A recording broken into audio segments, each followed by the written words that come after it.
호련히 하늘로부터 빛이란 제목으로 우리 함께 말씀을 나누겠습니다.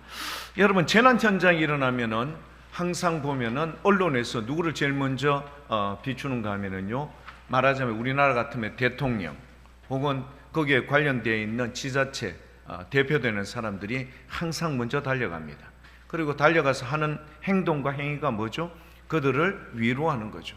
그래서 이런 아픔을 함께 나누며 그들을 위로하는 그들의 모습을 통하여서 백성들이 위안을 가지고 새로운 소망과 힘을 가지고 일어날 수 있도록 그렇게 하는 이 구조도입니다. 자, 그런데요, 이 다윗이 통치하고 있는 이때에 참 어려운 일이 있었습니다. 무려 1년도 아니고 2년도 아니고 3년 동안 극심한 기근이 연속적으로 이어지는 겁니다. 다윗이 너무너무 힘든 겁니다. 자기가 왕으로 있는데 자기들이 통치하는 이 백성들이 이 기근으로 어려움을 당하고 있는 것에 대해서 너무 힘들어서 다윗이요, 주님 앞에 간절히 나가서 기도를 했습니다. 주님, 도대체 이유가 뭡니까? 무엇 때문에 이런 기근이 이렇게 연속적으로 이루어지는 겁니까? 우리 하나님께서 다윗에게 말합니다. 사울의 행하였던 행위, 말하자면은 그가 가지고 있는 종교적인 신념, 종교적인 이 신념이요, 말하자면은 그 사무엘하 21장 1절에서부터 6절까지의 말씀을 보면 나옵니다. 바로 기브온 족속, 즉 이 사울은요, 유다 지파와 이스라엘 사람들이 이 가지고 있는 이 혈통, 그리고 이 안에 그들만이 주장되어 있는 이 공동체를 기브온 족속이라는 아모리에 남은 이 사람들이 남아 있는 것에 대해서 어떻게 했는가 하면 거부감을 표현을 했던 겁니다. 그래서 거부감을 표현하면 좋아요. 그런데 이들을 잔인하게 죽였던 겁니다. 이게 문제가 된 거죠. 왜냐하면 이미 여호수아 때 이 기브온 족속과 하나님의 이름으로 맺었던 약속이 있지 않습니까? 자기들이 기꺼이 이스라엘 사람들이 종이 노예가 되겠습니다. 그러니 우리를 지켜주시고 죽이지 말아 주십시오. 여호수아가 거기에 대해서 하나님의 이름으로 맹세하여 약속을 맺었던 그 기브온 족속을 이 사울이라는 이 왕이요, 어떻게 해요? 유다 지파와 그리고 이스라엘 공동체의 여러분, 이거를 위해서 아모리 족속의 남은 자였던 기브온 족속을 처참하게 그렇게 제거를 했던 겁니다. 이게 뭐가 됐다고요? 이 3년이라는 기근의 원인이 되었다라는 것을 하나님께서 다윗에게 알게 해주신 거예요. 다윗이 기브온 족속에게 찾아갑니다.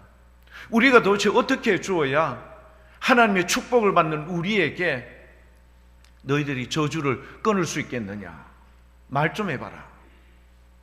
그런데 그 마음의 상처가요, 이만저만이 아니었습니다.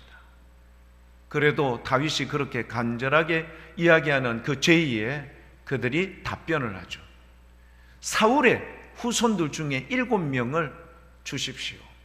그리고 사울의 고향 땅에 가서 그들을 목매달면 이 모든 것으로부터 이제 정산이 되는 거로 하겠다. 사무엘하 21장 1절에서부터 6절까지 말씀해 보면 그 내용이 그렇게 언급되어 있는 겁니다. 여러분 아시죠? 이걸 듣고 난 뒤에 하나님께서 그 은혜를 베풀어서 그 기근을 끝나게 해주신 겁니다. 얼마나 이 잘못된 열심은 가지고 있는데, 이스라엘 백성을 위해서 열심히 하려고 하긴 했는데, 여러분 하나님의 뜻은 뭐였는가 하면 하나님의 이름으로 이미 계약을 맺어 놓았던 기브온 족속을 그들의 노예로서, 종으로서 그들을 지켜주고 돼야 되는 그들이요, 그들을 무참히 죽인다는 것은 앞뒤가 맞지 않는 거죠. 우리가 신앙생활 할 때 종교적인 신념, 이 잘못된 종교적인 신념이요, 그리고 또한 열심을 가지고 있으면 엄청난 이런 결과를 초래할 수밖에 없습니다. 우리 오늘 본문 말씀 사도행전 9장 1절에서부터 6절까지의 말씀을 보아도 사울이라는 자에 대해서 여러분 언급이 되어 있습니다. 이 사울이 어떤 사람입니까? 여러분 알죠? 스데반 집사가 여러분 백성들에게 성령이 충만하여서 설교를 했는데요, 그 설교를 듣던 사람들이 갑자기 입술이 비축거리며 그리고 눈에 살기가 등등하여 누구를요? 스데반 집사를 돌로 치려했습니다. 스데반 집사는요, 개의치 않고 더 열심히 그들을 향하여 오히려 살아계신 하나님을 증거하는 목소리로 설교를 할 때 백성들이 더 이상 참지 못하고 길을 막고 일제히 소리질러 스데반 집사를 돌로 쳐 죽였던 겁니다. 그리고는요, 돌로 쳐 죽였던 그 돌로 쳤던 사람들이 겉옷을 다 벗어서 누구의 발 앞에 놓았는가 하면 사울이라는 사람 앞에, 발 앞에 다 두었어요. 그만큼 사울이 그 당시에 있던 입장의 높이가 지위가요 상당했다는 것을 알 수 있죠. 심지어는 사도행전 8장 1절에는 뭐라고 언급이 되어 있는가 하면 이 사울이 이 스데반 집사의 죽음을 합당하게 여겼더라. 그러니까 사울이라는 자는요, 하나님 앞에 열심을 가지고 있어요. 얼마나 열심이었는가 하면 오히려 이스라엘 땅에서 박해가 있어서 흩어졌던 그 그리스도인들, 기독교인들을 잡아서 오히려 예루살렘에 끌고 와서 어떻게 해요? 죽이거나 옥에 가두려고 했던 거죠. 그게 지금 9장 1절에서부터 6절까지의 말씀입니다. 왜냐하면요, 로마라는 제국이 자기들이 통치하에 있는 모든 나라의 종교적 부분에 있어서는 느슨했던 겁니다.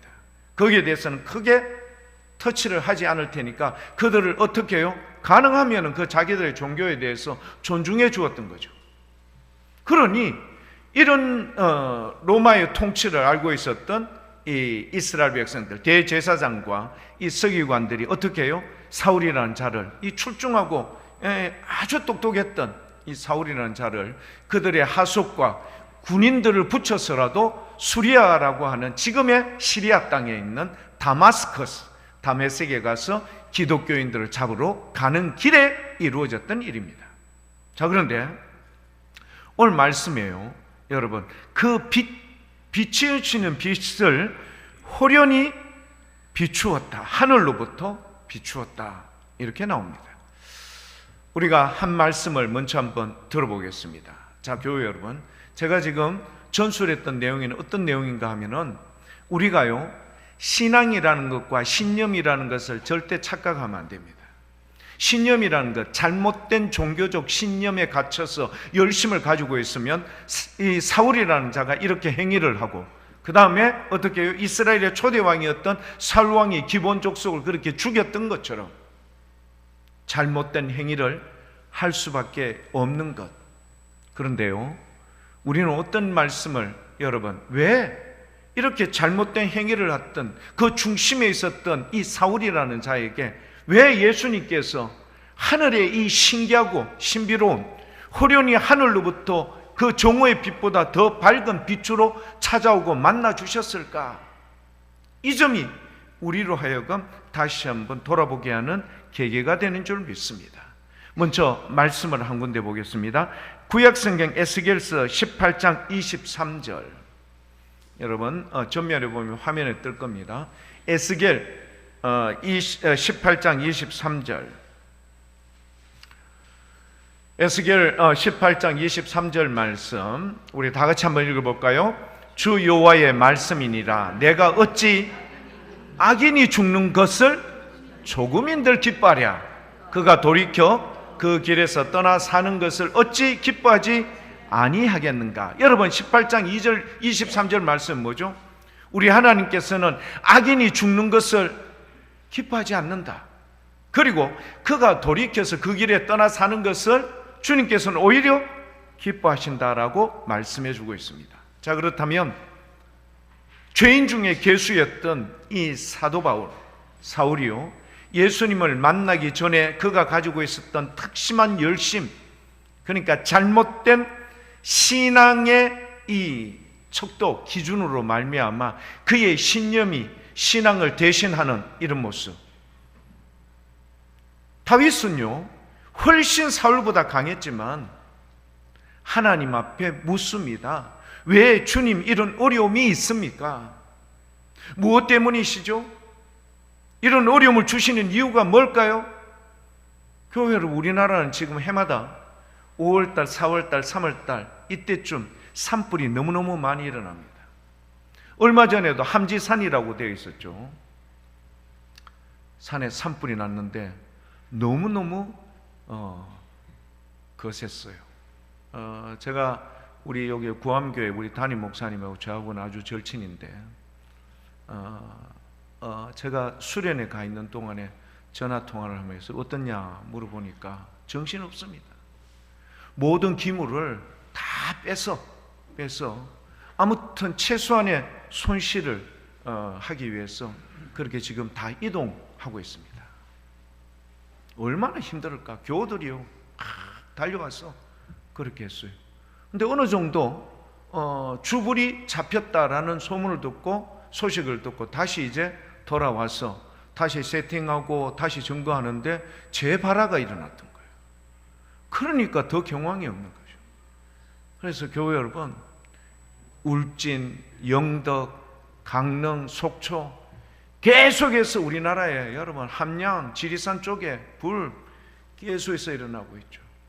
우리도 적어도 이때쯤 우리 주님 앞에, 주님, 물론 살림이 울창하고 방하든 실하든 어떤 사람의 원인이 있어서 여러분 이런 불이 일어난 것은 분명하지만 적어도 이런 점에 있어서 우리가 주님 앞에 한 번쯤 묻고, 주님 왜 이런 어려움이 이 나라 곳곳에 연이어서 이루어지고 있습니까?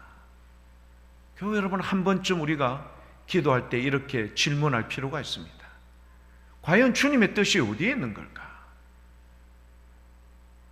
주님의 뜻을 묻는 신앙인과 주님의 뜻과는 관계없이 자기의 신용으로만 주관했던 이 사울 왕과 그리고 사도 바울이 예수님을 만나기 전, 그러니까 회심하기 전 그 사울의 모습과 다를 바가 없는 거죠.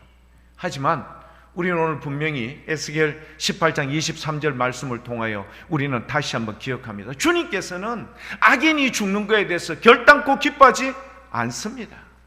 그리고 오히려 그들이 변화되고 새롭게 회개하고 돌이키는 것에 대해서 주님께서는 기뻐하신다고 말씀하고 있습니다. 그렇다면 우리가요, 이 사실에 대해서 분명하고 명확한 증거들 몇 가지를 통해서 한번 확인해 보도록 하겠습니다. 여러분 아시죠? 예수님과 함께 못 박혔던 강도, 마태복음 27장 40절 안에 말씀해 보면요, 44절 말씀해 보면 수많은 사람들이 십자가에 못 박힌 예수를 향하여 희롱하고 모욕하며 네가 진짜 그리스도이면 한번 내려와봐, 그럼 우리가 믿어줄게, 이런 표현으로 예수님을 능욕을 하고 있었습니다. 그런데 마태복음 27장 44절, 함께 십자가에 못 박혔던 강도들도 예수님을 향하여 뭐 했더라? 욕을 했더라, 그렇게 표현을 하고 있습니다. 근데 신기하게는요, 누가복음 23장에 오면은 똑같이 예수님을 욕하였던 강도 중에 한 사람이 변화되는 모습이 나타납니다. 어떻게 변화될까요? 니 두렵지 않니? 우리가 이렇게 당하는 것은 마땅한 것이지만 이분이, 죄가 없는 이분이 이 십자가에 지실 이유가 없다. 원래 이 자리에는 누가 있어야 되죠? 자기들보다 훨씬 더 악하고 살인자요, 밀란을 일으켰던 바라바라는 사람이 원래 거기에 지정되어 있었어요. 근데 순식간에 그 바라바는 사라져버리고 예수라는 사람이 그 십자가를 지셨는 것에 대하여 이 한편의 강도가 뭔가 생각이 있었던 겁니다. 그리고 나서 이 한편의 강도가요, 예수님을 향하여 고백하기를, 예수여, 당신의 나라 이르실 때 누구를 기억해 달라고요? 나를 기억해 주십시오. 그런 말할 자격이 있습니까? 없습니까? 하나도 없습니다. 로마 사람들이 십자가에 못 박아야 할 만큼 잔인 무도하고 많은 사람들이 해악을 끼쳤던 분명한 사람임에도 불구하고 예수님 앞에 그렇게 뻔뻔스럽게 주여 당신의 나라 임하실 때 나를 좀 기억해 주시옵소서. 그러나 예수님께서 놀라운 반응을 우리에게 보여줍니다. 진실로 내가 너에게 이르노니 오늘 네가 나와 함께 어디에 있을 것이다? 낙원에 있을 것이다. 도저히 이루어질 수 없는 내용입니다. 근데 우리 주님께서는요, 그것을 허락하셔요. 왜? 우리 하나님께서는 악인들이 죽는 것을 기뻐하지 않기 때문입니다. 여러분, 동일한 말씀의 표현들이 얼마나 많이 있습니까? 여러분, 똑같죠? 탕자의 비유에서도 그렇게 말씀해 주고 있습니다. 자, 그래서 우리 예수님의 말씀이 다시 한번 우리에게 기억되는 말씀이 있습니다. 마태복음 9장 13절. 마태복음 9장 13절. 우리 예수님께서 여러분 이렇게 말씀 중에 이런 말씀을 하십니다. 어떤 말씀일까? 너희는 가서 내가 긍휼을 원하고 제사를 원하지 아니하노라. 교회 여러분, 우리 모든 교회 여러분들과 화목할 수 있기를 축복합니다. 하나가 될 수 있기를 축복합니다. 그렇게 여러분 불안정하고 불합리한 그런 상황에서 여러분 여기 와서 그냥 예배를 드린다? 이거보다는 주님께서는 긍휼을 원한다, 제사를 원하지 아니한다 하신 뜻이 무엇인지 배우라. 나는 누구를 부르러 온 것이 아니다? 의인을 부르러 온 게 아니야. 누구를 부르러 왔다고요? 죄인을 부르러 왔노라 하시니라. 할렐루야. 사랑하는 교회 여러분, 우리의 삶을 주님께서 너무나도 분명하고 명확히 알고 계십니다. 이 예수님께서 우리를 향하여 이렇게 긍휼을 베푸시고 은혜를 베풀어서 나는 죄인을 주목하여 그 죄인을 부르러 와여 구원하여 내시고자 한다. 이게 주님의 깊은 뜻이었던 겁니다. 사랑하는 교회 여러분, 오직 우리 하나님의 은혜로 말미암아 이 일이 이루어진 겁니다. 오늘 교회 여러분, 이 자리에 계신 것, 여러분 우리 주님의 어떤 예비함이 있는지 한번 살펴볼까요? 요한복음 15장 16절 말씀에 여러분 이런 말씀을 우리 주님께서는 포도나무의 비유를 하시면서 말씀하십니다. 요한복음 15장 16절 말씀. 너희가 나를 택한 겁니까? 아닙니까? 아니죠. 주님께서 우리를 택하여 세웠습니다. 여러분 지금 이 자리에서 예배를 드리고 있는 것, 내가 의지적으로 내가 주체가 되어서 이곳에 왔다라고 착각하시면 큰 오해입니다. 우리 주님께서는 여러분에게 긍휼과 자비와 은총을 베푸셔서 여러분이 이 자리에 오셔서 예배를 드릴 수 있도록 여러분의 마음을 주님께서는 기뻐 받아 주시기 위해서 여러분을 택하여 세웠습니다. 이는 너희로 가서 주님께서 우리를 택하시고 선택하시고 우리를요 이 죽음의 문턱에서 이끌어내셔서 영원한 나라에 그렇게 이끌어내신 이유는 너희로 가서 뭘 맺게 하기 위함이다? 열매를 맺게 하고 또 너희의 열매가 항상 있게 하여 내 이름으로 아버지께 무엇을 구하든지 다 받게 하려 함이라 천명해 주시는 줄 믿습니다.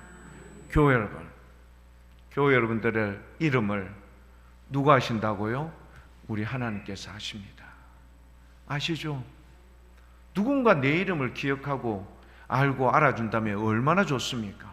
내 생일을 기억하고 여러분 문자 하나 보내줘도 너무 기쁜데요. 거기에다가 여러분 스타벅스 상품권까지 보내준다. 이거는요 정말 감격스럽죠. 누군가가 나를 기억하고 알아준다. 그런데 그 알아주는 주체가 누구시라고요? 온 천지 만물의 주인 되시는 그분께서 우리의 이름을 기억하고 우리를 선택하고 택하여 이 자리에 불러내 주셨다. 얼마나 큰 축복입니까? 얼마나 큰 은혜입니까? 얼마나 큰 풍성한 사랑인지를 우리가 오늘 이 자리에서 예배드리는 모든 분들이 고백할 수 있기를 축복합니다. 모든 인간은 하나님께서 여러분 깨닫게 해 주실 때 비로소 하나님을 알 수 있습니다. 여러분 아시죠? 우리 하나님께서 우리에게 깨달음을 주실 때, 우리의 눈을 뜨게 해 주실 때, 우리의 마음을 열어 주실 때 비로소 어떻게 해요? 우리 주님을 알게 되는 겁니다. 스스로는 결단코 알 수 없습니다.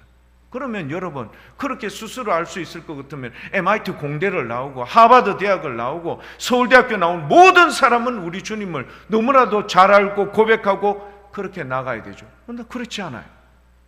세상으로서는 결단코 우리 주님을 알 수가 없습니다. 근데 교회 여러분 아시죠? 믿음의 조상이라고 하면 우리는 누구를 이야기합니까? 아브라함. 너무 잘 알죠. 이 아브라함에 대해서 성경이 쭉 이야기를 하는데요, 창세기 11장 끝자락에서부터 12장 1, 2절까지의 내용을 보면요, 이런 내용이 나옵니다. 아브라함의 아버지는 데라였어요. 데라가요, 자기의 부인과 함께, 그리고 자기의 자녀, 즉 아브라함과 그의 아내 사레와, 그리고 조카 롯이죠. 그 롯을 함께 데리고 이렇게 어디에서요? 갈대아 우르에서 데라가 먼저 이렇게 마음을 정했어요. 어디로요? 약속의 땅 가나안 땅을 향하여 먼저 오다가 하란 땅에 머물러서 데라가 죽게 됩니다. 205살 때. 그리고는 그 하란 땅에 계속 머물러 있어요. 누가? 아브라함과 그의 가족들 모두가 머물러 있을 때 창세기 12장 1절과 2절 말씀을 우리가 한번 보면요, 성경이 이렇게 우리에게 증언을 해주고 있습니다. 창세기 12장 1절, 여호와께서 이때는 아브라함이 아니죠, 99세 때 아브라함, 내 이름이 아브라함이다마는 이제는 아브라함이라 하지 말고 아브라함이라 하리라. 열국의 아버지가 그때 비로소 되고요, 아브라함에게 이르시되 너는 너의 고향과 친척과 아버지의 집을 떠나서 내가 내게 보여줄 땅으로 가라. 여러분, 누가요? 아브라함은요, 여전히 갈대아 우르에서 섬겼던 그 여러분 우상을 섬기고 있었어요. 하나님에 대해서는 알지 못했어요. 그런데 이 하나님께서 구체적으로 2절에 이렇게 우리에게 말씀해 줍니다. 같이 한번 읽어볼까요? 내가 너로 큰 민족을 이루고 내게 복을 주어서 내 이름을 창대하게 하리니 너는 복이 될지라. 할렐루야. 사랑하는 교회 여러분, 우리 주님께서 찾아오신 거예요. 전혀 몰랐던 그 아브라함에게 하나님이 도대체 어떤 분이신가? 너를 통하여, 그렇죠, 이 이스라엘 백성을 어떻게 해요? 믿음으로 이끌어내실 수 있는 근거 기준으로 만들어 주셨던 겁니다. 여러분, 모세는 어땠습니까? 모세도 여러분 어떻게 해요? 어려서 태어날 때 모세는 절체절명으로 죽을 수밖에 없었어요. 나일강이라는 이 거대한 강에 무조건 히브리 민족의 2살 밑으로 된 모든 아이는 어디에다 다 던져버려라? 나일강에 던져버려서 악어의 밥이 되게 만들어준 거예요. 얼마나 부모의 마음이 아플까요? 그런데 모세의 어머니 된 요게벳은요, 하여튼 최대한 끌고 가려고 했어요.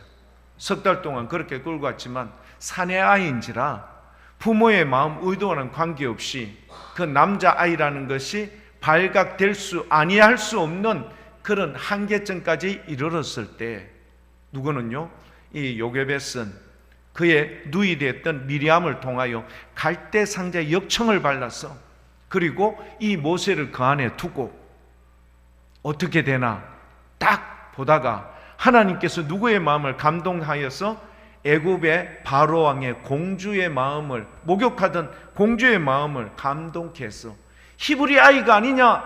그렇지만 자기가 이 아이를 키우겠다라고 그렇게 하나님께서 그 마음을 작정했죠. 40세까지 그곳에서 자랍니다. 누가 유모가 되었죠? 놀랍게도요, 미리암이 이 아이의 젖을 주고 키울 만한 사람을 소개시켜드릴까요? 누군지 한번 데려와봐. 누구를 데리고 왔죠? 모세의 어머니 되는 요게벳을 데리고 온 거예요. 우리 요게벳이 그 아이를 키우면서 이스라엘의 역사와 하나님에 대해서 이야기는 했죠. 그러나 모세가 그 하나님에 대해서 정확히 몰랐다라는 게 어디에 나옵니까? 출애굽기 3장, 미디안 광야에서 40년 동안 목자 생활을 하죠. 뭐 때문에요? 어머니로부터 들었거든요. 어머니로부터 들었던 내가 히브리 사람이었고 히브리 민족들이 애굽 사람으로부터 핍박을 받는 것을 참지 못하고 어떻게 해요? 거기에 애굽 사람을 죽여버리고 히브리 사람을 여러분 어떻게 해요? 온전케 했음에도 불구하고 오히려 살인자라는 누명을 쓰고 도망을 갈 수밖에 없게 된 겁니다. 미디안 광야까지 와서 그는 홀로 여러분 이곳에서 목자 생활을 무려 40년 동안 한 그때쯤 한 80세쯤 되어서 우리 하나님께서는 어디에요? 그렇죠, 떨기나무가 불붙는 떨기나무를 봄으로 말미암아 하나님과의 만남이 이루어집니다. 출애굽기 3장에 보면요, 그 내용이 쫙 나오는데요. 어떤 내용이 나올까? 우리 하나님께서 6절, 출애굽기 3장 6절, 7절, 8절 말씀에 보면요, 이런 표현을 하고 있습니다. 출애굽기 3장 6절, 또 이르시되 나는 내 조상의 하나님이다. 아브라함의 하나님, 이삭의 하나님, 야곱의 하나님. 그러면 모세의 하나님이 되고 오늘 사랑하는 교회 여러분들의 하나님이 되십니다. 이 하나님은 과거의 하나님 아니요, 미래의 하나님 맞습니다. 그러나 더 중요한 건 현재의 하나님, 전능하신 그 하나님께서 누구를요? 아브라함을 찾아오시고 이삭을 부르시고 야곱을 불러내셨고 만나셨죠. 베델에서. 그리고 모세를 이제 이 떨기나무, 불붙는 떨기나무에서 만나 주시는 겁니다. 7절 말씀과 8절 말씀을 한번 볼까요? 여호와께서 이르시되 내가 애굽에 있는 내 백성의 고통을 분명히 보고 그들이 그들의 감독자로 말미암아 부르짖음을 듣고 그 근심을 안다. 8절입니다. 내가 내려가서 그들을 애굽 사람의 손에서 건져내겠다. 여러분, 누가 친히 내려오시겠다고요? 우리 하나님께서 친히 내려오셔서 애굽인들의 손에서 건져내시겠다. 그런데 9절 말씀에 보면요, 뭐라고 표현합니까? 이제 모세야 가라. 자, 8절에는 하나님께서 내가 직접 내려가서 애굽 사람의 손에서 건져내겠다. 그런데 9절에 이제 네가 가. 왜죠? 우리 하나님은 항상요, 우리 사람들과 함께 동역하시기를 원하고 있습니다. 교회 여러분, 구원받은 우리가요, 우리 하나님의 특별한 사명을 모두가 다 받게 되어 있습니다. 아시죠?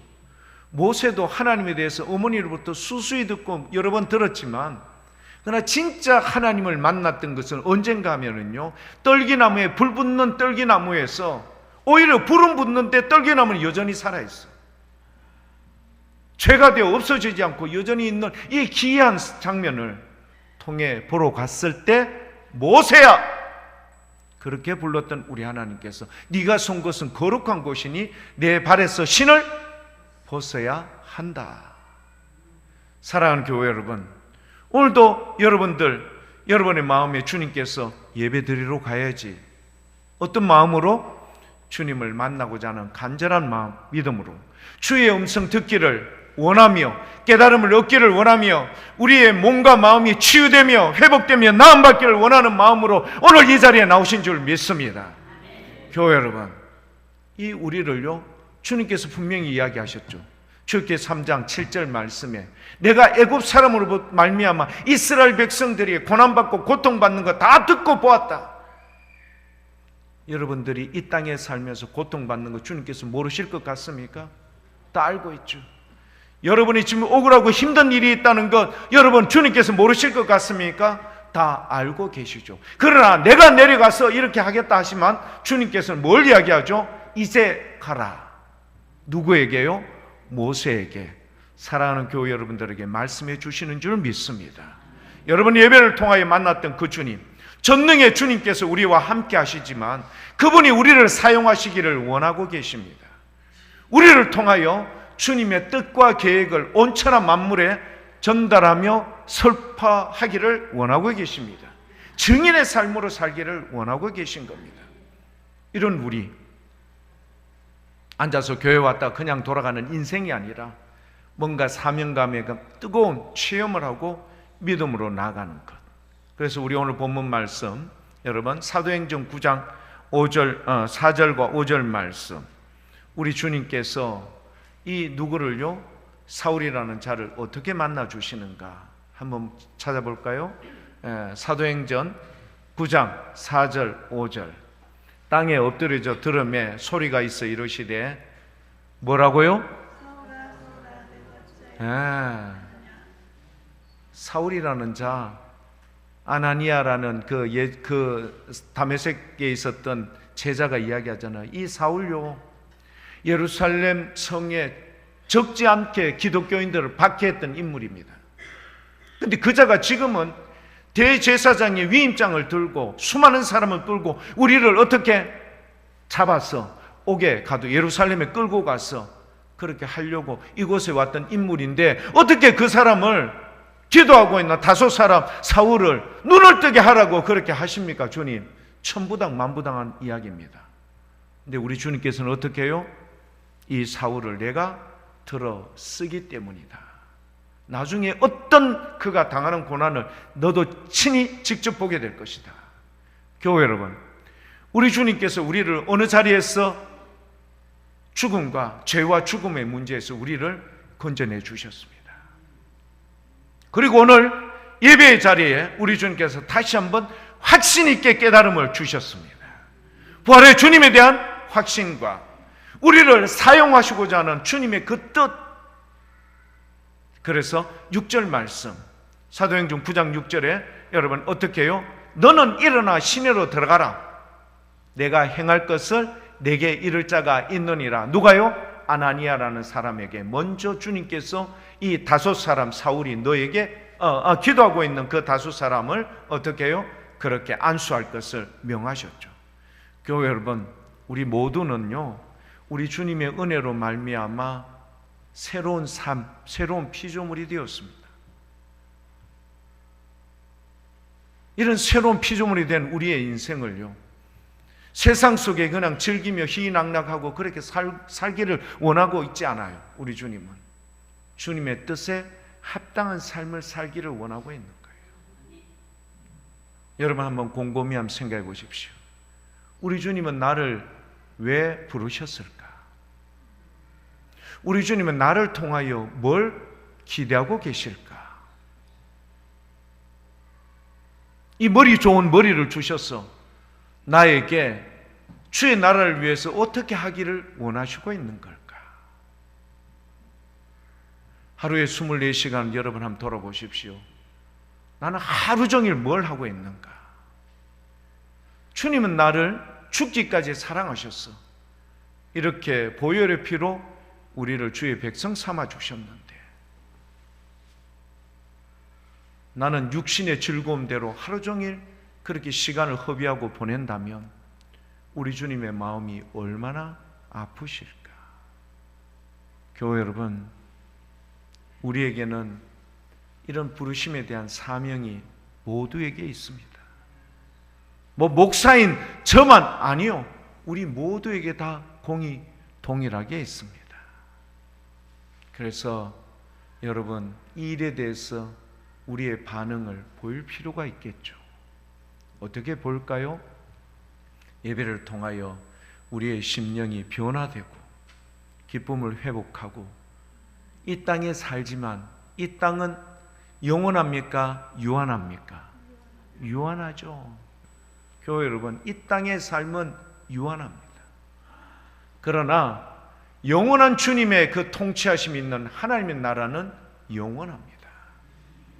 우리가 이 땅에 살지라도 하나님의 백성 시민으로 살며 이 땅에서 아름답게 열매를 맺고, 내가 너희를 택하여 세운 것, 요한복음 여러분 15장 16절에 이야기했잖아요. 내가 너희를 택하여 세웠다. 이유가 뭐죠? 열매를 맺게 하기 위함이죠.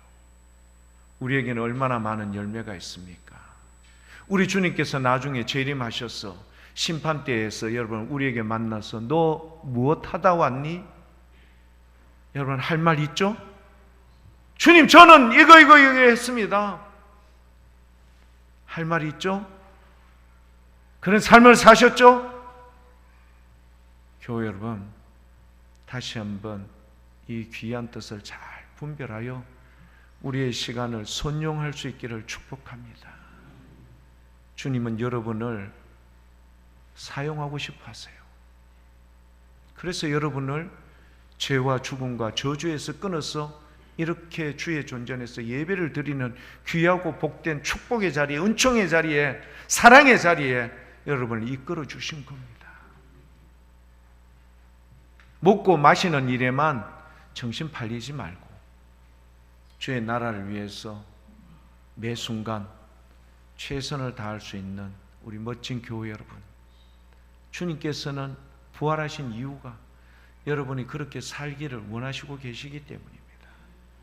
그래서 여러분이 가는 곳, 그리고 여러분이 섬기는 손, 여러 가지 많은 이런 일들이 주의 나라에 아름답게 수놓아져가는, 그려져가는 귀한 모습 여러분 꼭 기억하시고, 다가오는 한 주 동안도 주를 위해서 내가 뭘 할까? 주님이 뭘 기뻐하실까? 나를 통하여 하시고자 하는 뜻이 뭘까? 꼭 생각, 기억, 계획하고 실천하는 우리 모든 교회 여러분 되셨어. 우리 주님이 여러분을 통하여 기뻐하시는, 주님이 영광 받으시는 놀라운 은혜가 우리 오늘 이 순간 이후로부터 여러분의 삶 가운데로부터 이루어질 수 있기를 축복합니다.